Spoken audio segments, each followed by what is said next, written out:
Piles గురించి డీటెయిల్‌గా మాట్లాడుకుందాం. పైల్స్‌కి సంబంధించినటువంటి ఒక కేస్ స్టడీ గురించి కూడా మనం చూసాం కదా! ఈరోజు మాట్లాడుకోబోయే సబ్జెక్ట్ ఈస్ అబౌట్ ఫిషర్స్. అంటే పైల్స్, ఫిషర్స్, ఫిస్టులు చాలా ఎక్కువగా వింటుంటాం కాబట్టి ఒక్కొక్క సబ్జెక్ట్ గురించి డీటెయిల్డ్‌గా మాట్లాడుకుంటే మనకి హెల్ప్ అవుతుంది అన్నది ఉద్దేశం. డాక్టర్ రవికాంత్ గారు ఉన్నారు. అడిగేద్దాం. సార్, పైల్స్‌కి, ఫిషర్స్ ఇవాళ మనం మాట్లాడే సబ్జెక్ట్‌కి అసలు 2 ఒకేలా ఉంటాయా? ఆర్ దే ఆర్ డిఫరెంటా సార్? ఏంటి? What are fissures? యాక్చువల్‌గా పైల్స్ నార్త్ పోల్ అయితే ఫిషర్స్ సౌత్ పోల్ అన్నమాట. Completely different. కానీ ఫిషర్స్ అనేది ఒకటి ఉంది అనేది చాలా మందికి తెలీదు.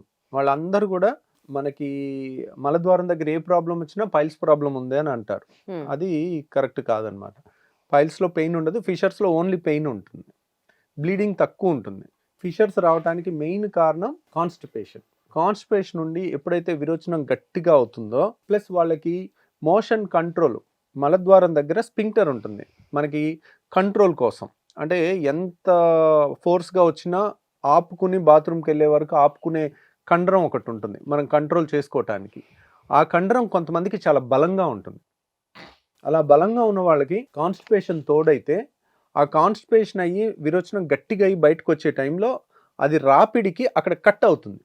ఇప్పుడు కొంతమందికి ఈ బెద్దం దగ్గర కొంత చీరికలాగా వస్తుంది. దాన్ని కూడా ఫిషర్ అంటారు. అట్లా మలద్వారం దగ్గర ఫిషర్ వస్తుంది. ఆ fissure is very very painful. ఎందుకంటే అక్కడ అంత సెన్సిటివ్ స్కిన్ ఉంటుందన్నమాట. మళ్ళీ మలద్వారంలో ఫస్ట్ 4 సెంటీమీటర్స్ ఇంతవరకే మనకి పెయిన్ ఉంటుంది. ఆ పైన పెయిన్ ఉండదు. ఆ పైన ఇంత పెద్ద క్యాన్సర్ పుండు ఉన్నా నొప్పి ఉండదు. సో పేగులకు కూడా నొప్పి ఉండదు. మీకు నేను ఉస్మానియాలో సర్జరీ పోస్టింగ్లో ఉన్నప్పుడు ఒక నైట్ కత్తిపోట్లతో ఒక పేషెంట్ వచ్చారు. కత్తితో ఇట్లా పొడిచి వచ్చారు. ఆ కత్తి ఇలా తీయగానే అక్కడ తీసేశారు ఎవరో. అక్కడ నుంచి పేగు ఇలా బయటకు వచ్చింది. ఓకే. ఆ పేగు కూడా హోల్ ఉండి విరోచనం బయటకు వస్తూ ఉంది. హ్మ్. అయితే ఫస్ట్ ఎయిడ్ కింద ఇది పేగుని నేను అప్పటికప్పుడు కుట్టేశాను. కుట్టేసిన పెయిన్ ఉండదు. పేషెంట్ కాన్షియస్గా ఉన్నారు. అంటే పేగులకి పెయిన్ సెన్సిటివిటీ ఉండదు. ఓహ్! పేగులకి ఎక్కడ టచ్ చేసినా కట్ చేసినా మీరు మనం మాట్లాడుతూ ఉన్నాము. పొరపాటున మనకి ఇక్కడ ఏదైనా దెబ్బ తగిలి ఈ దెబ్బ పైన దెబ్బ పెయిన్ ఉంటుంది. పేగులు కనుక బయటకు వచ్చి ఇక్కడ పడి ఉన్నాయి అనుకోండి, పేగులకి దాన్ని కట్ చేసినా కానీ నొప్పి ఉండదు. కానీ స్ట్రెచ్ చేస్తే విపరీతమైన నొప్పి ఉంటుంది. అలానే ఉంచి చేయాలి సర్జరీ అప్పుడు. అంటే స్ట్రెచ్ చేయటం అంటే లాగకూడదు. లాగితే విపరీతమైన పెయిన్ వస్తుంది. Spasmodic pain. మీరు చూడండి ఇప్పుడు బాగా పేగుల్లో మూమెంట్ బాగా వచ్చి మోషన్కి వెళ్ళాల్సి వచ్చి ఆపుకుంటున్నారు అనుకోండి, 5 నిమిషాలకు ఒకసారి బాగా నొప్పి వచ్చినట్టు వచ్చి మళ్ళీ తగ్గుతుంది. అది 5 నిమిషాలకు ఒకసారి కంట్రాక్ట్ అయినప్పుడు నొప్పి వస్తుంది. అట్లా పేగుల్ని సాగదీసినా కంట్రాక్ట్ అయినప్పుడు ఏదైనా అడ్డొచ్చినా అప్పుడు నొప్పి వస్తుంది అనమాట. కానీ కట్ చేస్తే నొప్పి రాదు. వేడి చేసి బర్న్ చేసినా నొప్పి రాదు. సో కుట్లేసినా నొప్పి రాదనమాట. అదే విరోచనం వెళ్ళే ద్వారం దగ్గర స్కిన్ భయంకరమైన నొప్పి ఉంటుంది. ఫస్ట్ 4 సెంటీమీటర్స్ అనమాట. అక్కడ కాన్స్టిపేషన్ వల్ల స్పింక్టర్ టైట్గా ఉండటం వల్ల ఆ రాపిడికి అక్కడ వచ్చిన ఫిషర్ అంటారు. ఫిషర్ అంటే గీత, చీరుకుపోవటం అనమాట. తెలుగులో చెప్పాలంటే చీరుకుపోవటం వల్ల ఆ సెన్సిటివ్ స్కిన్ కాబట్టి విపరీతమైన పెయిన్ వస్తుంది. కొంతమంది ఎంత పెయిన్ పడతారంటే బాత్రూమ్కి వెళ్ళాలంటేనే గడగడ వణుకుతూ ఉంటారు. అమ్మో వెళ్ళిన తర్వాత అది ఆ ఫిషర్ మళ్ళీ రేగుతుంది. రేగి ఒక 4 గంటలు 3 గంటలు నరకం చూస్తారు. మళ్ళీ 4 గంటల తర్వాత తగ్గుద్ది. మళ్ళీ నెక్స్ట్ డే మోషన్కి వెళ్ళినప్పుడు మళ్ళీ అది వస్తుంది. అలా వెళ్ళాలంటే వాళ్ళు గడగడలు ఆడిపోతూ ఉంటారనమాట. సో ఈ టైప్ ఆఫ్ కంప్లైంట్తో వస్తే ఫిషర్ అని అర్థం అనమాట. పైల్స్లో ఈ టైప్ ఆఫ్ కంప్లైంట్ ఉండదు. సో కొంతమందికి చీమగడ్డ వస్తుంది. ఫిస్టులాల్లో కూడా కొన్ని రకాలు ఉంటాయి. వాటిలో ఏంటంటే మోషన్ వెళ్ళేటప్పుడు నొప్పి ఉండదు. వెళ్ళిన తర్వాత ఒక గంట 2 గంటల తర్వాత పెయిన్ మొదలవుద్ది. ఓకే. అది రోజంతా ఉంటుంది. సో అది కూడా ఫిషర్ కాదు. ఫిషర్ నొప్పి అంటే వెళ్ళినప్పుడు మాత్రమే స్టార్ట్ అవుతుంది. రావాలి. స్టార్ట్ అయ్యి ఒక 3 గంటలు 2 గంటలు పావు గంట, కొంతమందికి మైల్డ్ ఫిషర్ ఉంటే పావు గంటే ఉంటుంది. కొంతమందికి 2-3 గంటలు ఉండి 3-4 గంటల తర్వాత స్లోగా తగ్గుద్ది అనమాట. హ్మ్. సో ఇలా ఉన్న వాళ్ళకి దీంట్లో కూడా ఫిషర్ అంటే చీరుకుపోవటం కదా. చీరుకుపోయిన దాని నుంచి విరోచనం ఇట్లా పాస్ అయ్యి వచ్చేటప్పుడు ఆ చీరుకున్న దగ్గర నుంచి బ్లడ్ విరోచనం మీద ఒక గీతలాగా వస్తుంది. ఎవరన్నా అలా చెప్పారనుకోండి, ఇవన్నీ చాలా సార్లు మంచి మంచి క్లూస్ పేషెంట్ చెప్పే హిస్టరీలో ఉంటాయి. ఆ హిస్టరీ కరెక్ట్గా తీసుకున్నాం అనుకోండి, విరోచనం మీద ఇలా గీతలాగా బ్లడ్ పడుతుందండి అని అన్నారు అనుకోండి, 5-6 చుక్కలు ఒకేసారి మోషన్ వెళ్ళిన తర్వాత పడిందంటే అది పైల్స్ లక్షణం. ఫిషర్లో గీతలాగా వస్తుంది అన్నారనుకోండి, మనకి ఎక్కువ టెస్ట్లు కూడా అవసరం లేదు. లెక్క ప్రకారం 99% అదే అయ్యి ఉంటుంది. కానీ టెస్ట్ చేసి కన్ఫర్మ్ చేసుకోవాలి కాబట్టి చేస్తామన్నమాట. అట్లా ఫిషర్కి ఏంటి ట్రీట్మెంట్ అన్నారనుకోండి, ఫిషర్కి ఖచ్చితంగా కాన్స్టిపేషన్ రాకుండా చూసుకుంటే ఫిషర్స్ తగ్గిపోతుంది. కాన్స్టిపేషన్ రాకుండా ఉండాలి అంటే ఫస్ట్ వాటర్ ఎక్కువ తాగాలండి. వాటర్ 3 లీటర్లకి తక్కువ తాగకూడదు. అది నెంబర్ 1 పాయింట్. తర్వాత ఫ్రూట్స్, వెజిటబుల్స్, ఫైబర్ డైట్ బాగా తింటే కూడా కాన్స్టిపేషన్ రాదు. కొంతమంది highly processed food, non veg అది తిన్న వాళ్ళకి కొంచెం కాన్స్టిపేషన్ అది ఎక్కువ ఉండే అవకాశం ఉంటుంది. ఫిషర్స్ ఉన్నవాళ్ళు కొన్నాళ్ళు నాన్ వెజ్ అవాయిడ్ చేస్తే మంచిది. ఇలా ఫుడ్ చేంజెస్ లిస్ట్ ఉంటుందండి, స్టాండర్డ్ లిస్టే. అది కూడా నేను కావాలంటే డిస్క్రిప్షన్లో షేర్ చేస్తాను.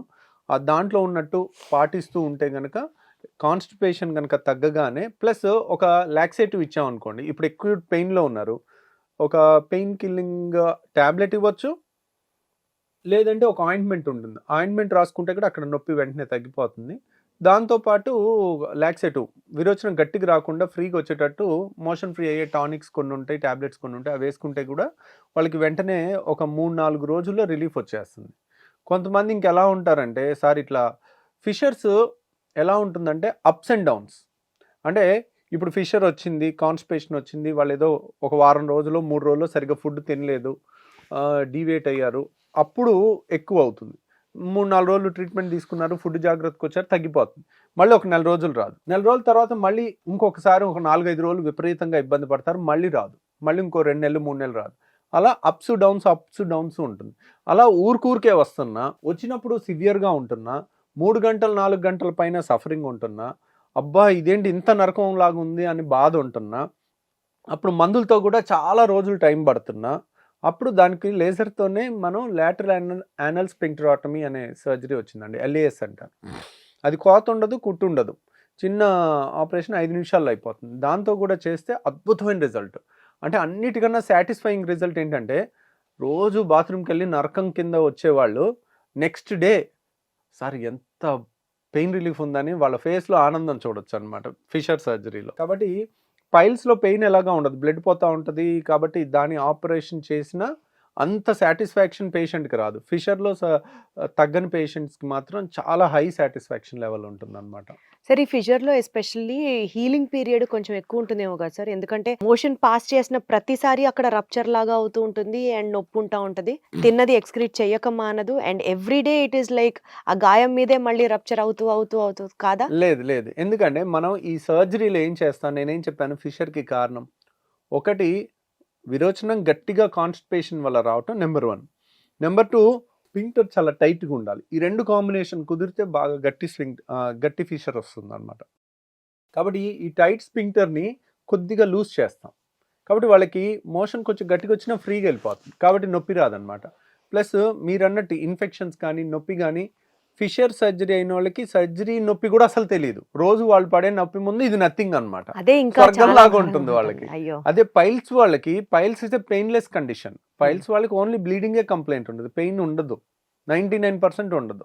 కాబట్టి వాళ్ళకి ఆపరేషన్ తర్వాత నొప్పి ఉంటుంది, వాళ్ళకి హీలింగ్ కొంత టైం పట్టుద్ది. లేజర్ కాకుండా మామూలుది చేస్తే, లేటెస్ట్ హాల్ అనేది, లేజర్ ఒక్కటే చేస్తే మంచి రిజల్ట్ రాదండి, హాల్ కూడా చేస్తేనే, హాల్ విత్ లేజరే మంచి రిజల్ట్ వస్తుంది.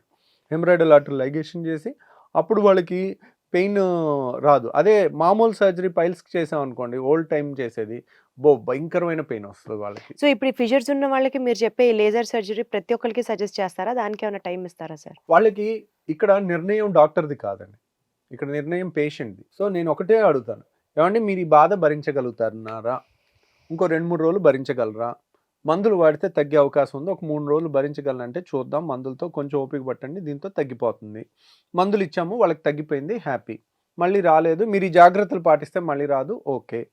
కానీ సార్ మళ్ళీ వస్తుంది, 15 రోజులకు ఒకసారి వస్తుంది, అసలు పట్టుపనిగా మరీ ఇంత స్ట్రిక్ట్గా డైట్ ఎలా చేస్తాను సార్, మనం మామూలు సొసైటీలో ఉంటాము, అన్నీ తింటా ఉండాలి, మినిమం కూడా తినకుండా ఇంత స్ట్రిక్ట్గా ఉంటే నా లైఫ్ నాకు మొత్తం బంధించేసినట్టుంది, నాకు చాలా బాధగా ఉంది అని అన్నారనుకోండి, అంత బాధపడాల్సిన అవసరం లేదు.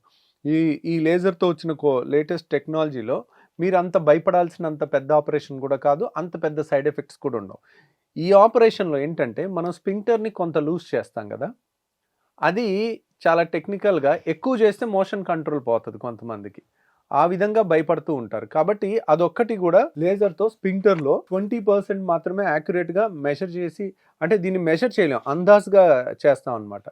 ఆ ఎక్స్పీరియన్స్ ఆఫ్ ద డాక్టర్ కానీ, IQ ఆఫ్ ద డాక్టర్ కానీ the calibre of the doctor కానీ చాలా ఇంపార్టెంట్ అనమాట ఫిషర్లు.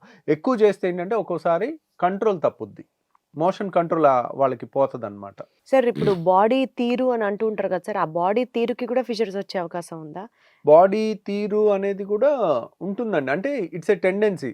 ఒక్కొక్కళ్ళకి ఒక్కొక్క బాడీ తీరులో ఒక్కొక్క జబ్బు ఎక్కువ వచ్చే అవకాశం ఉంటుంది. ఫిషర్స్ కి కూడా ఆ కోవ కిందకి వేయచ్చా? అలా ఉండదండి.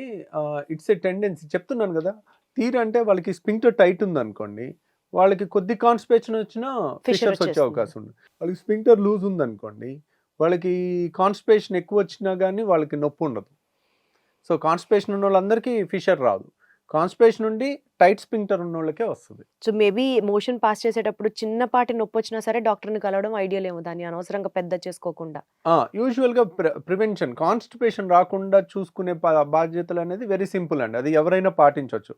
అంటే వాటర్ ఎక్కువ తాగటం, ఫైబర్, రోజు ఒక 2 అరటిపళ్ళు తిన్నారనుకోండి, లేదా కామన్గా తక్కువ ఖర్చు ఎవరైనా తినొచ్చు, ఏ ఫ్యామిలీ అయినా అట్లా చేసుకుంటే కనుక సింపుల్ రెమెడీతోనే అయిపోతుంది. సో బేసికల్గా prevention is better than cure అన్నది ఫస్ట్ పాయింట్ మీరు చెప్పేది. రెండోది కింద డిస్క్రిప్షన్లో మీరు యాడ్ చేస్తా అన్నారు డైట్ చార్ట్. సో అదొకసారి చెక్ చేయండి, మీకు చాలా హెల్ప్ అవుతుంది. So that you can rather prevent it and feel safe and happy. అంతవరకు అర్థమవుతుంది. Thank you.